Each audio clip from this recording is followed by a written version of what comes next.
Now, Olivia is back to discuss some of the fallout of Aston Villa's 1-0 win over Manchester City. I've seen some of the newspaper headlines. I thought they were really misleading, Olivia. Yeah, I mean, well, we'll get on to some of the...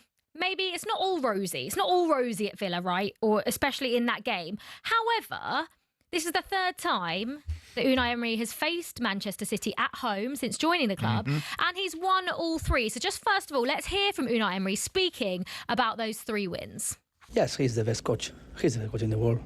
And to beat him always is a challenge. Of course, when I was in Spain, it was very difficult to Barcelona, and here with Manchester it's very difficult. But the last 3 years here at home, we were performing very well in different moments as well. I think now they are better than last year and 2 years ago. But always it's very difficult to beat him. And we must play like we did and be clinical and sometimes as well be a little bit lucky. And of course the goalkeeper. And today we achieved it. I think being consistent and playing well. And the match was more equal match, but we won because we did good work. Yeah, and it was a brilliant win for them. And look, I mean, they sat back a bit in the second half, but on the basis of what had gone, certainly in the first 45 minutes, thoroughly deserved the win. Yeah, they did. And I'm looking at their results, you know, over the last 7 or 8 games, the only game they lost was the game against Go Ahead Eagles in the Europa League, and they're putting themselves in a really good position. But Ali, what do you think would be stopping this Villa side from, say, challenging for the Champions League, or do you think they can? Champions League? Yeah.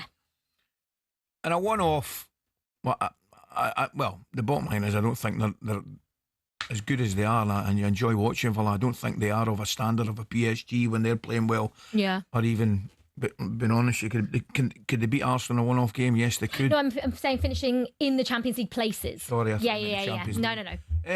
No. Squad isn't as strong as it was. Yeah. Being honest, that's the one thing I would say. Villa are one of these teams, as they proved at the weekend, Jeff, Olivia, that they're more than capable of holding their own and beating the top teams. Of that, there is no doubt. But I'm looking at the team. Watkins needs to get fired, and he's not firing. I don't think yet. And there's not really an alternative to Ollie Watkins. Correct. They bring on like Gesson and Marlon, but they're not really. That's. I think that was. Because they're just the one place above Chelsea now. That's right. Well, cheers, worth Jeff. mentioning. So if you know. They need to show a greater level of consistency, which as you say, they're beginning to do now. But you look at their squad. I mean, compare the squad, for example. Speak about it with the Arsenal squad. Yeah. Arsenal got a player for every position, 2 players for every position. Villa don't have that. They've lost a good degree of talent. I'm not sure they've replaced it, but what they have got is an excellent starting 11 and a coach who, in my opinion, is certainly one of the best in the league. Yeah, absolutely. One of the moves that was made in the summer was Harvey Elliott to Villa, and everyone I think at the time thought maybe this was the right move for Harvey Elliott, coming off the back of a brilliant under-21 Euros, scored in the final, got player of the tournament, maybe thought, even ahead of the World Cup, play regular football. Now, it hasn't quite worked out for him. He was obviously left out of the matchday squad altogether for the City game. Unai Emery did come out after the game and said, he's happy with him, he's happy with his commitment, said he's a good guy. Well, it's clearly not, because he's not playing This is what I mean. So he's come out and said it was just a tactical decision. I mean, I look at the subs. Obviously, Ross Barkley and Jadon Sancho were on the bench. They had 4 defenders on the bench as well. Well, he put Sancho on and took him off, didn't he? Yeah, so we'll get on to Jadon Sancho in just a second. But he said he's not hitting the necessary levels to play week in, week out. Was this move the right move for Harvey Elliott? Well, I suppose hindsight's a wonderful thing as well. Yeah, the one thing I would say, it's still very, very early, but he's not hit the ground running. Not being in the squad is... Not being in the squad is surprising. Yeah, I understand the need for defenders on the bench because you're playing against Manchester City. You expect you're going to have some defending to do. I just wonder if maybe for Unai Emery's system that Harvey Elliott is seen as not quite disciplined enough. I don't. Yeah, look, as a player, I like him a lot. Of course you do. I always thought he would play more for Liverpool, but you'd think there'd be a space on the bench for him, though. That's definitely. You would have thought. That's the big thing, not being in the match day squad. But I think Jeff makes an interesting point, one that I hadn't thought about. You look at Unai Emery's side, and they're all disciplined. I mean, I looked at the discipline of Onana.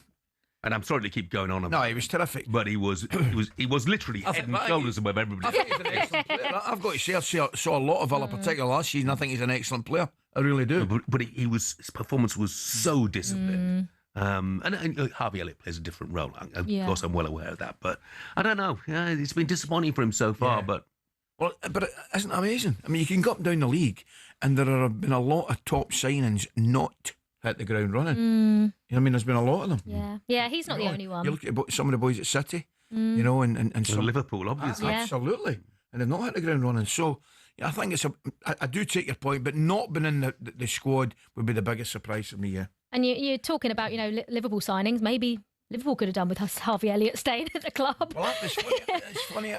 I mean, we'll get the Liverpool fans on later. I actually think they're missing Gravenberch as much as anybody. Yeah, they certainly Which are. is, I also think they're missing Trent. Yeah. I really do, and I think Salah's missing Trent. To be brutally honest with you. So, Ali, you mentioned Jadon Sancho obviously came on for Emi Buendia, which I don't know if Emi Buendia's injury might help Harvey Elliott, maybe. Yeah. But obviously Jadon Sancho was the player that came on, and then he came off in the 74th minute. Unai Emery said he never intended for Sancho to play more than half an hour. My question to you is, he says he's not fit enough to play 90. Why is Jadon Sancho, who hasn't been injured at all this season, why is he not fit enough to play more? He hasn't started a league game for them. So it's match fitness.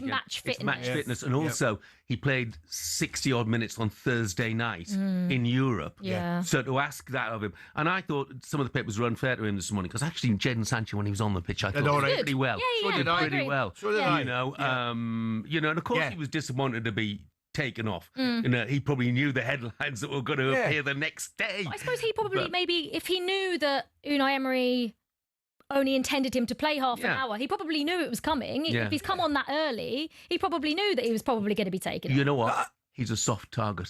Who, He's a Jadon soft Sancho? target. Yeah, Because I over the agree. years, it's been easy to point the finger at him. Yeah. But I think on this occasion, it was wrong to point the finger. I couldn't he agree played more. well. He played well. Yeah, that would be my argument. I don't think the reason that Jadon Sancho left the pitch was because of his level of performance. Unai Emery came out, and it's hard to know, sometimes, like you say, when Unai Emery said that about Harvey Elliott, we're like, oh, but is that the reason? But I think with Jadon Sancho, having watched the game, all three of us, we all come to the same conclusion, and it looks like Unai Emery did the same. Yeah. Absolutely.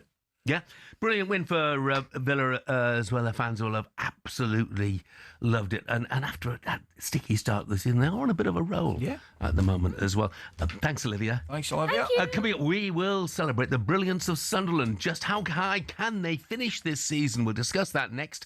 If you want to have your say, Sunderland fans, 03717 22 3344.